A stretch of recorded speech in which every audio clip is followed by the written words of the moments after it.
Hello friends, income tax के cases की series में आज जो केस हम डिस्कस करेंगे वो इस चीज को लेकर के है कि यदि एसएससी को नोटिस किसी एक वार्ड से इशू किया जाता है और उसकी असेसमेंट किसी दूसरे वार्ड का असेसिंग ऑफिसर कंप्लीट करता है और यदि इनकम टैक्स डिपार्टमेंट एक वार्ड से दूसरे वार्ड में एसएससी की फाइल को ट्रांसफर करने के लिए जो सेक्शन 127 सबसेक्शन 3 के एडमिनिस्ट्रेटिव ऑर्डर की रिक्वायरमेंट होती है उसको प्रोड्यूस नहीं कर पाता, तो क्या ऐसे केस में जो दूसरे असेसिंग ऑफिसर ने एसएससी की असेसमेंट कंप्लीट की होती है बिना एसएससी को सेक्शन 143 सबसेक्शन 2 का नोटिस इशू किए बिना, क्या वो असेसमेंट वैलिड है? यही इशू कोलकाता आईटीएटी की डी बेंच ने अपने एक case Ganges tie up private limited versus income tax officer के केस में डिसाइड की।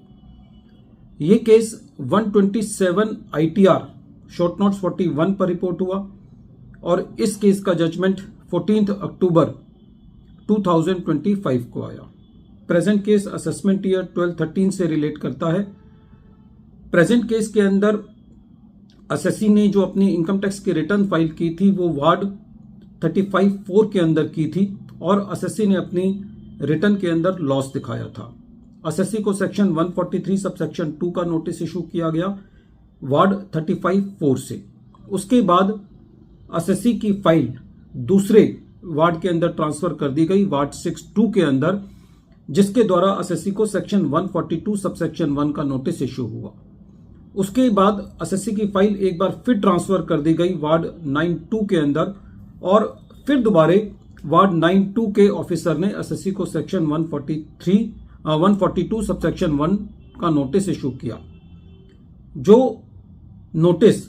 वार्ड 6-2 वाले ने इशू किया था और वार्ड 9-2 वाले ने इशू किया था, उसको इशू करने से पहले उन असेसिंग ऑफिसर ने एसएससी को सेक्शन 143(2) का नोटिस इशू नहीं किया था और ये जो एक ऑफिसर से दूसरे ऑफिसर के पास फाइल गई और फिर थर्ड ऑफिसर के पास फाइल गई, वहां पर जो एडमिनिस्ट्रेटिव ऑर्डर की रिक्वायरमेंट होती है सेक्शन 127 सबसेक्शन 3 के, वो ऑर्डर फाइल पर नहीं थे।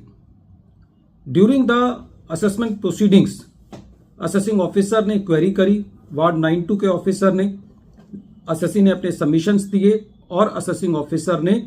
शेयर कैपिटल को सेक्शन 68 में एसएससी की एक्सप्लेनेशन को टिनेबल ना मानते हुए उसका एडिशन किया। जब मैटर सीआईटी अपील के पास था तो सीआईटी अपील ने यह कह करके एसएससी की अपील को डिसमिस किया कि ड्यूरिंग द असेसमेंट प्रोसीडिंग्स जो एसएससी के डायरेक्टर थे उनको 131 का समन्स इशू किया गया था, जिसका उन्होंने कंप्लाई नहीं किया। सीआईटी अपील का ऑर्डर के 658 दिन बाद 658 डेज बाद एसएससी ने कंडोनेशन के साथ ट्रिब्यूनल में अपनी अपील फाइल करी, जिसको रेवेन्यू ने अपोज किया। इस पर ट्रिब्यूनल का यह कहना था कि क्योंकि एसएससी को ऑर्डर नहीं मिला था, एसएससी को उस ऑर्डर का तब पता चला जब असेसिंग ऑफिसर ने वो डिमांड प्रेस की, तो एसएससी ने जाकर के अपने पोर्टल पर देखा कि सीआईटी अपील अपना ऑर्डर कंफर्म कर चुका है, तो फिर एसएससी ने 658 डेज बाद जैसे ही उसको पता चला एसएससी ने अपील फाइल करी। ट्रिब्यूनल का यह कहना था कि प्रेजेंट केस में एसएससी एक सफिशिएंट और प्लॉजिबल व्यू दे पाया है और रीजन बता पाया है, इसलिए एसएससी की अपील कंडोन की जानी चाहिए। जब एसएससी ने ट्रिब्यूनल के पास अपील फाइल करी तो एसएससी ने एक एडिशनल ग्राउंड फाइल किया, जिसके अंदर एसएससी ने यह कहा कि प्रेजेंट केस के अंदर जो वार्ड 9-2 के ऑफिसर ने असेसमेंट ऑर्डर पास किया है वो विदाउट जुरिस्डिक्शन है, क्योंकि उन्होंने सेक्शन 143 सबसेक्शन 2 का नोटिस इशू नहीं किया था और जिस ऑफिसर से उनके पास फाइल आई है उस ऑफिसर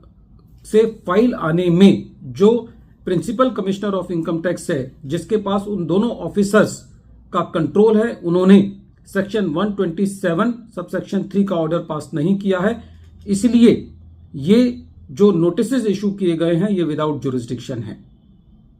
ट्रिब्यूनल ने एसएससी के इस एडिशनल ग्राउंड को अलाउ किया, ये कहते हुए कि एडिशनल ग्राउंड किसी भी स्टेज पर रेज किया जा सकता है। ट्रिब्यूनल ने इसके लिए jute corporation of India limited versus commissioner of income tax जो कि 1991 का जजमेंट है, जो कि 187 ITR पेज नंबर 688 पर रिपोर्टेड है।